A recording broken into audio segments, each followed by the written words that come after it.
Battle Report. I'm Sean, the WahooWarrior.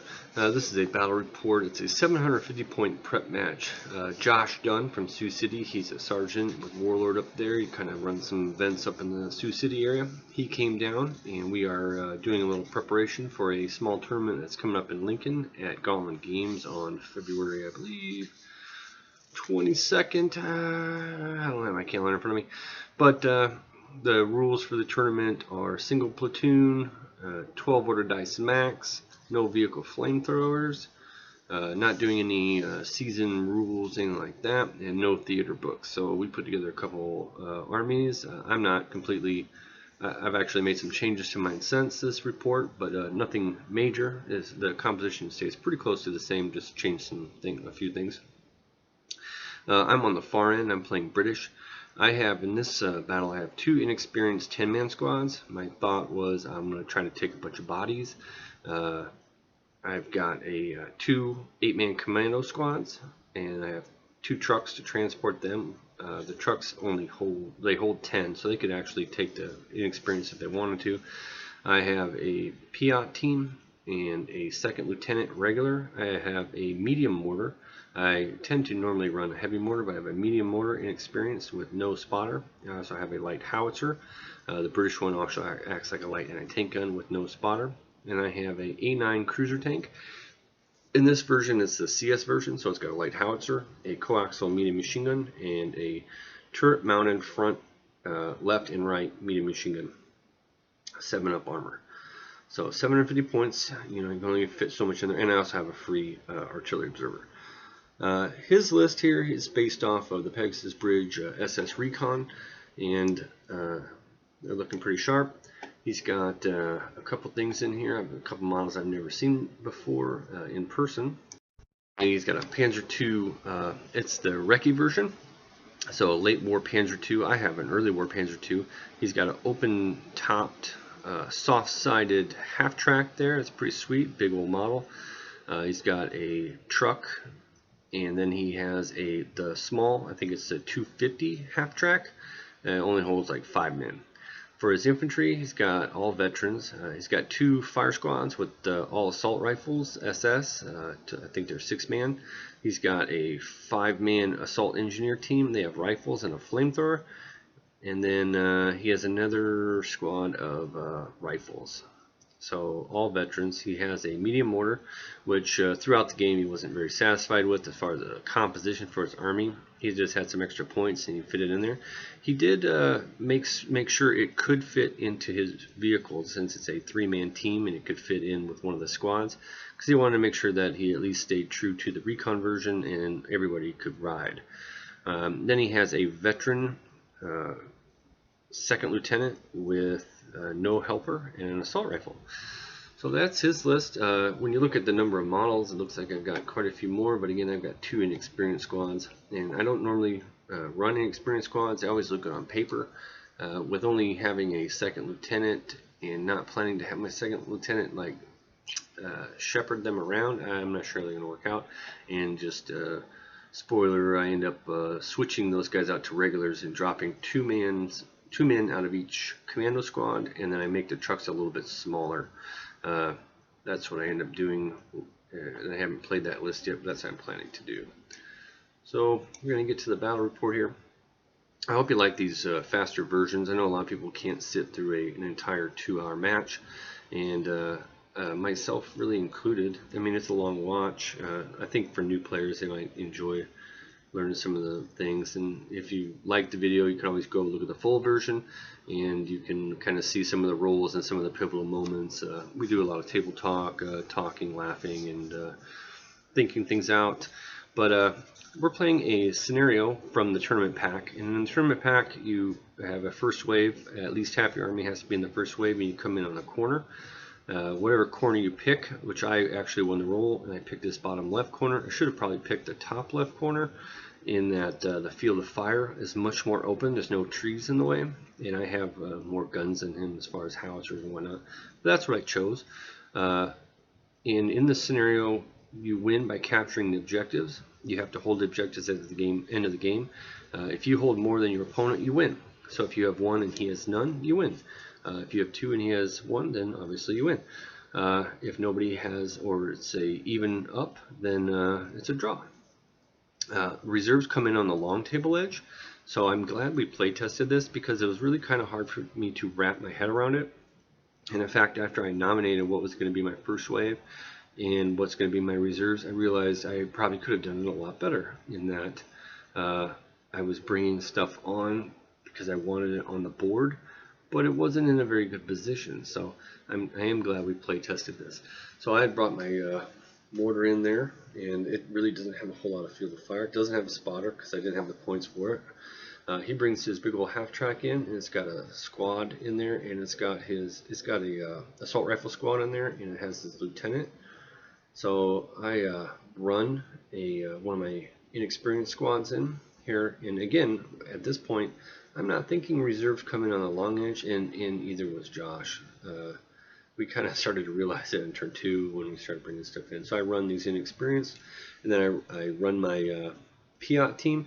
Normally I would have put them in a vehicle to come in, since 2 men can fit in there with them. I put my howitzer there, and then in subsequent turns, he's already got his tank in. I don't even get down to eye level and look. That shot is completely blocked by the building. So that is stupidity on my part, which I fully explain that in the long version. But yeah, I got to get down to eye level and take a look, especially when you're moving something on and you can see something which you would think is a tank right there. But I have my tank in my first wave. I move it very boldly right out there because I'm trying to kind of make up some ground. I should have left this tank probably in reserve and drove it in anywhere along there, or maybe even along the road, but it's in. Didn't have anything to shoot at because I did a run order. So that's turn 1. So we go to turn 2, and we're going to have some reserves. So, reserves take the -1 check to try to come in. Well, I don't think either one of us had very many problems with that in this battle. We were able to successfully get most of our stuff on the board. As you can see, I got my kids here. The wife is actually going to be coming shortly to pick them up, but that's life being a basement gamer. So I call in my artillery strike, and then you can see the red dice. I put it right there behind his tank. I almost tried to split it between the mortar and that to get greedy, and I'm glad I didn't because I rolled a 1 for the inches. I roll a direct hit on the tank, and I roll a direct hit on the armored car, or actually soft skin. So wow, yeah, that's a good start for me. I got 6, and the heavy howitzer shot destroys the truck. The teams bail out, and I roll 5 hits on the lieutenant. He's a veteran though, and I don't kill him because I need 5s to kill him. And then here we're looking at the rules because I wasn't sure if they took it at the full penetration or not. And reading the rules, it doesn't say anything about that. That's just an assumption I made. It hardly ever really comes up. I usually, for me, I get my guys out of vehicles pretty quickly. But yeah, couldn't find anything, so I think we played it the right way. So they just take D6 hits, and I wasn't able to kill the lieutenant. And then his squad, I only rolled like 3 hits, but I actually killed a guy or 2. So that was a pretty good artillery rush. This is here, me realizing that I can't see his tank. I knew it had recce, and I just wanted to get a shot off on it and make him ponder wrecking. The tank did take 4 pins though from the heavy howitzer, so that was pretty huge. His other guys took 3, his lieutenant and his squad. So I bring an inexperienced squad in there behind the wall, and he's got a running, well, no, they're not running anymore. He's got a squad on the right side of that woods, all with assault rifles. So that's probably the best shot of the game that I'm going to have with these guys, needing 6s after moving long range. But he's not in any cover, so I am able to get a pin on him, but I don't kill anybody. So seeing what I did to him, I think, well, I'm going to move these guys around here. But you're dealing with a mechanized army, mobile, kind of like the way I kind of made my army. And what I should have done was advance those guys into the woods, or waited and gone down, but woods or behind the woods even. Like Josh says, it's only turn 2. There's no emergency. He wanted to fire his tank, but he remembered he had 4 pins on there, so he tries to do a rally. He is successful with the rally, but he only rolls 2, so a 1 plus 1, so he still has 2 pins on his tank.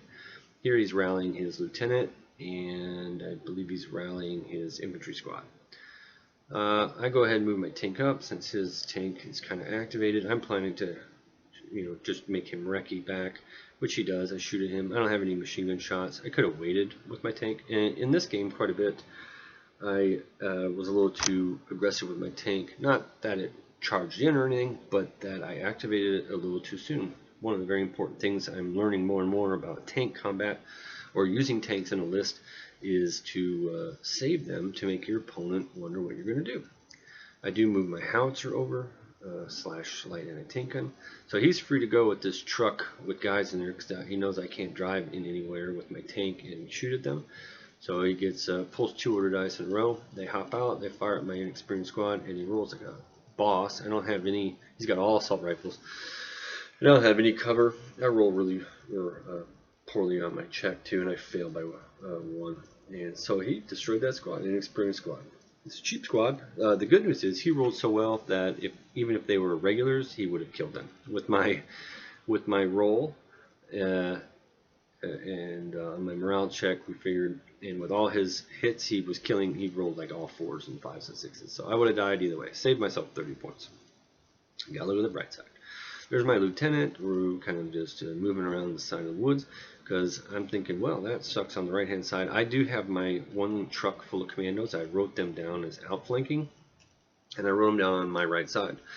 So outflanking comes in on the short edge. I think if I play this scenario again, I will not outflank with anything. There's really not much point because you can come in on a first wave 12 inches from each corner, and if I advance or run a truck, I will be almost all the way down the side of the board. So no reason there in the future for me to probably to outflank, because you can see when you bring in the reserves on the left. The far one is very close to my table edge, just like his close one is very close to his. So, again, another reason why you test a scenario when you've never played it before you show up at a tournament and look like a fool. So, I fire my howitzer. I am firing at his squad there, and he goes down. The close squad with the assault rifles, I have eliminated my unit. He goes down. I miss him, so I normally a 3 bush for down 5, so I miss. But that's good that they're down since we started this turn 3. He fails an activation check with his tank, and he goes back. Since he's recce, he goes back full move. So, I go ahead and move my tank. It's an advance order. I fire my light howitzer at the infantry squad, and I fire my left front machine gun at the truck because the right it's not in an arc for the infantry, and I fire my other machine gun. The whole mount takes a hedge penalty because it's low to the ground. The howitzer does not, but he's down and I miss. So that's another howitzer shot, light howitzer at those guys with a miss. He gets these guys into the bottom of that building there. And that is like a three men were left of 5 after I hit him with the artillery, and all 3 have Panzerfaust. One has a submachine gun and the other 2 have rifles. So it's 3 Panzerfaust, edging close to where my tank is.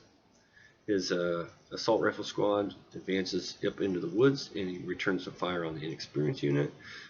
We're basically even here. We're at long range. I have a wall and he has woods. Obviously I'm wounding him on a 5 and he's wounding me on 3s, but I have a little cover and I have a lot of bodies, so I'm not confident about this. But so I go ahead and bring my commando truck in since he's activated with pretty much everything over there, and I'm going to be bringing those commandos out. You notice he had moved his truck on the right hand side or close to us to block my tank off from his squad. Nice move. They're still closer to him. So here comes my commandos. I don't go super crazy. I have 8 commandos there. He's got like 6 SS in the woods. And I come out, I have all rifles. I also, another thing, when you're playing British, you get an Army Special Rule. I completely forgot my Army Special Rule, which it was up and at 'em, which I'm able to pass an assault check without having to take a check. I forget that kind of about turn 5 when it was turn 5 when it's important, but anyway, it doesn't really make much difference. I'm also having a couple beers here, so if you see, they're delicious, by the way. And So here comes his assault engineers. These guys, since my tank had already activated again, they kind of have free reign to go wherever they want to go. And they come in. He debates quite a bit if he's going to get his assault engineers out at that point, and he elects not to. Here comes my other commandos. I know he's got a flamethrower in there, but I have a dice advantage. I probably should have been a little more cautious, but I'm thinking, you know, if he moves that squad or that truck towards me, I've got several dice on him. Hopefully I'll activate and assault it and wipe him out. Or I could fire at it with my tank and maybe kill it. So yeah, it's quite this very interesting game here with this whole scenario. I'm controlling that far left token. Nobody's got the middle, and he's got the right so far. Here's my lieutenant running up. I'm just basically, I move my artillery observer out of the woods so I can run with him if I have to. My Piat team inches up through the woods, and that's basically just 3 small squads. And I'm thinking in my head, I can shield that token with my tank if I need to, and get one of those small squads on there. I don't want to get too aggressive and force a unit to start dealing with them, because there's really hardly any cover out in the middle. The road is hard ground, but the black section in the middle is like a mud. So he pulls the first dice to turn 4, and we are totally like freaking out. He puts a machine gun shot and he hits. So that's a pin, and it's a super important pin, as you're going to see in a little bit here. He gets the next dice, so he pulls 2 dice. Here comes the flamethrower. He comes out. He's got a pretty much clear shot with his rifles, and he's able to hit, but I don't. Oh, he kills one guy with the rifle shooting. Here I'm just looking up a rule. I wasn't sure if a flamethrower was HE or not. I was thinking about going down, but we could not find that it says it's HE. So he's got 4 pins on me. I take my models off, and I roll my check, and I totally had a modeling on top of that one. I thought I passed, and I was all happy, yay! And then I start to pull my models, and I see another pin marker. I'm like, oh no, defeat. So my commandos are deceased from the flamethrower. That's horrible. That's really horrible. I have nothing on the right hand side now except a truck. I have a howitzer to try to suppress stuff. But yeah, that was a huge gamble by Josh, and it paid off big for him. I'm just kind of firing my commandos at his squad. He shoots a mortar at me and rolls a 6, and he kills a ton of those guys. I mean, it's only a medium mortar, but I mean, he's killing me on 3s with a +2 penetration, +3 penetration, and or +2, and I do fail my break check though, so that's good. I still got 3 guys there. Here I find my mortar, and he is in basically the same spot, and as you can see, I got the dice on there. I'm needing a 3 the next turn. So I've subsequently rolled every number so far under what I needed. When I need a 6, I roll a 5. When I need a 5, I roll a 4. And when I need a 4, I roll a 3. I'll just tell you that right off the bat. I'm doing a nice little combo with the howitzer, and then I'm firing the howitzer first. He has to elect to go down or not right away to affect the shot. He hasn't been risking it. He's gone down, and then I'm continuing to fire my mortar, but I cannot hit those guys with the howitzer or with the mortar. My Piat team advances up, needing a 6, I think, to hit the truck with the movement, shape charge, the hedge, long range. I hit him, and I do blow up the truck. So, I mean, it did its job, though. It got the guys to where it needed to go, and then it became a wall. So I use Josh's little tactic, and I drive my truck in front of my infantry squad of 3 guys left. So now it blocked the line of sight to the mortar, and he loses his 2-up. According to the rule, you have to be able to see what you're shooting at. So it's a little bit of a turd move, but hey, I'll take it. Since the infantry squad has to pass and the truck didn't have to. So here he's shooting back at my commandos. He's able to, I think, pick off a guy, or maybe I fired my commandos there. But yeah, so this game is really getting interesting. He's got his 3 guys in there. I had put my tank on Overwatch because it's where I needed to be. His tank finally activated and did come up around and fire 2 autocannon shots at the commandos, but he still had a pin on him, and he didn't score any hits on that shot. So we go to turn 5 here. First thing he does, he comes out. I had stayed on Overwatch, or I was on Overwatch, and I go ahead and fire those guys before they get to the bush, so I don't have any cover for my top gun. I missed with the howitzer. I'm able to hit with a few machine gun shots, so I kill a guy. So it puts a pin on him. Since he's got the pin, he elects not to fire his Panzerfaust this turn. He's just kind of staying a threat, and he fires, I think, a submachine gun and a rifle at my Piat team. Since they're a small team, he doesn't do any hits. These guys come advancing around the side of the truck though, and they're going to let him have some assault rifle magic. And I go down because I hadn't activated yet for their turn 5, and he's able to do nothing because I went down and he moved and hedge. So he small team, so didn't do any damage to me there. Here I'm looks like I fired my mortar at I don't remember what, or maybe, oh, that infantry squad in the wheat field there. I need a hit. Here he shoots my truck, and then we totally remember that the truck should have died and moved it around as far as from the enemy. It should have drove away, but so Josh kind of wasted a turn of shooting, which he was okay because my line of fire from my howitzer is not on them, just the mortar is. So he's planning to just wait behind that rock. So if I have to waste a turn to turn my howitzer, or whatever, he's in a little better position behind that rock, and he can wait till turn 6 to move on to the token, or be within 3 inches of it. Up on the far right, his tank has finally cleared its pins. He fires 2 autocannons without moving. I can't afford to go down because I need my commandos to be able to fight back. And he scores 2 hits. He fired armor piercing to make sure he kills some guys. Here comes the tank shot right there. And poo-poo, kills 2 guys, they're dead. Take a pin. I had somewhere in here, I believe turn 5, tried to charge his guys. It's actually towards later on in this turn. I tried to charge. I totally forget my army special rule, and I fail. But as you will see later, it probably is irrelevant. But so we're doing a lot of talking about the scenario and stuff here. It's super enjoyable. You know, I met Josh through the internet. I found our Bolt Action Eastern Nebraska page. We started talking, and he drove down. So I'm really glad that he gets a little bit closer to the commandos, coming around, trying to keep his options open. What he's going to do. My inexperienced squad had failed their activation check. So I go ahead and fire at his half track there, since I couldn't see the guys. They're right outside my arc of fire, and I miss. I'm really missing with my howitzer quite a bit, needing like 4s. You know, you should hit on half of those. But here he thinks about what he's going to do with this truck and decides not to move it at this point. He's really just going to use it as a shield for his guys eventually. Anyway, if it's sitting where it's at, it's probably fine. But he fails an order check. He had moved it and then cursed himself. It had 1 pin on it from something. I don't remember what. I don't remember what I got the pin from.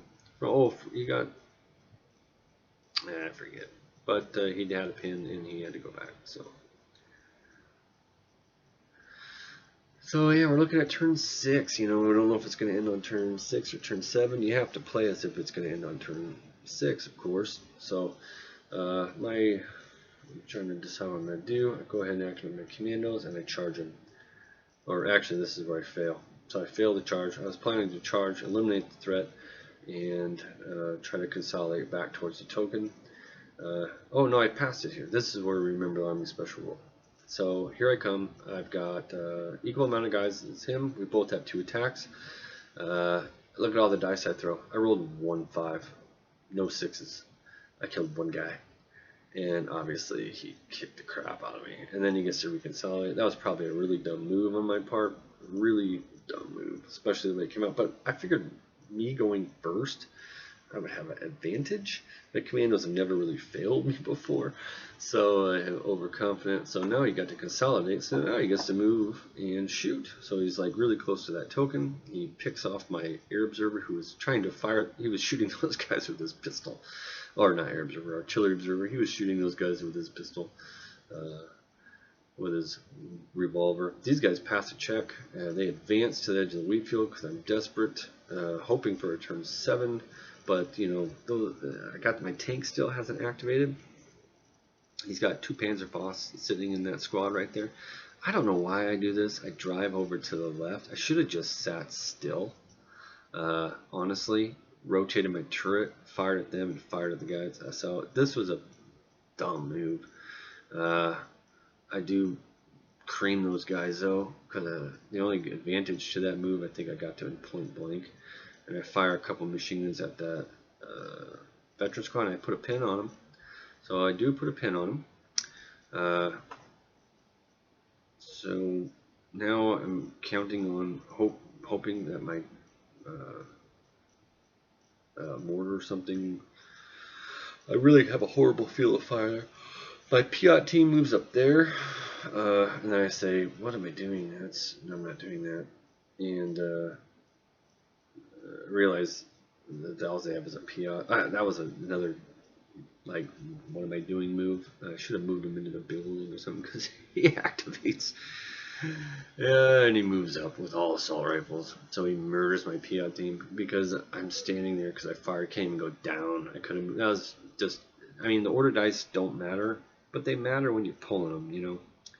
I try to fire smoke with my mortar. I miss because I need a 6, and he moves it over just a little bit.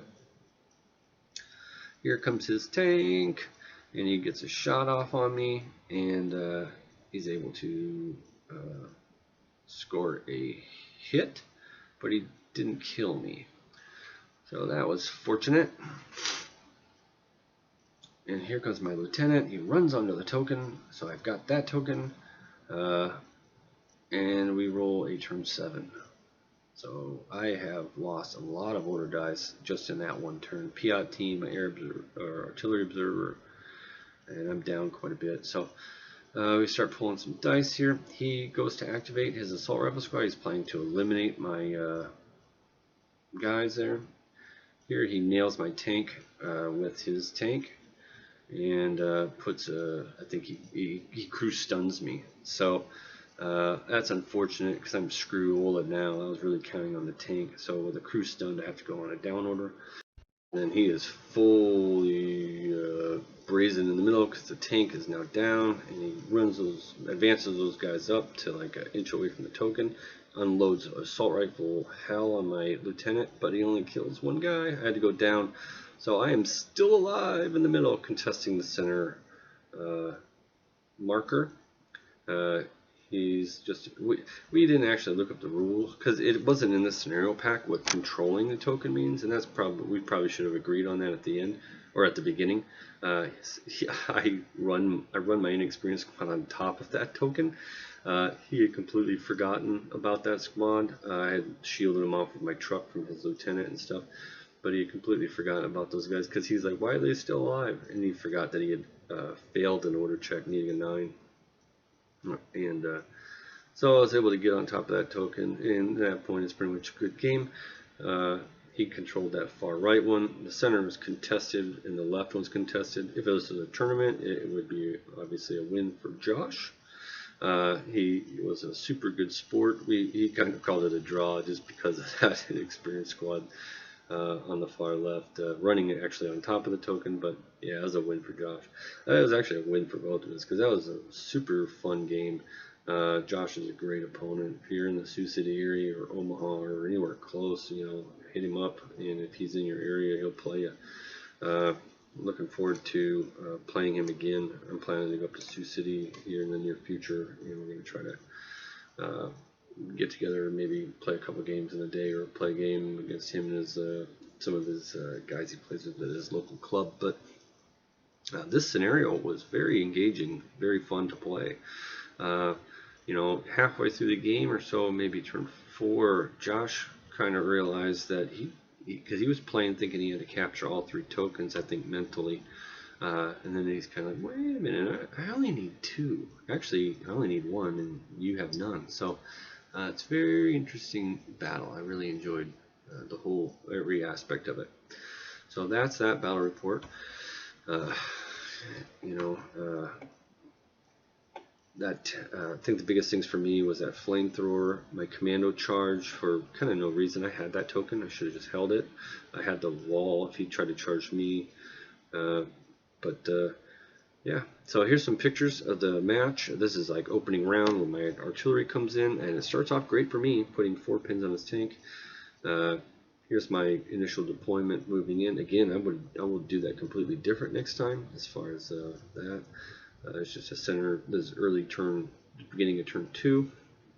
These guys had bailed out of the truck. There's my infantry squad coming in and shooting. This is about turn 3. My infantry squad's still intact before it gets hit by his mortar. My tank coming around the hedgerow there. Very bold for a 7-up armored tank. But I dig that little tank. A lot of machine guns. At a small point value game like that, it's pretty powerful. The CS version was something I hadn't run before. Normally comes with a light and a tank gun.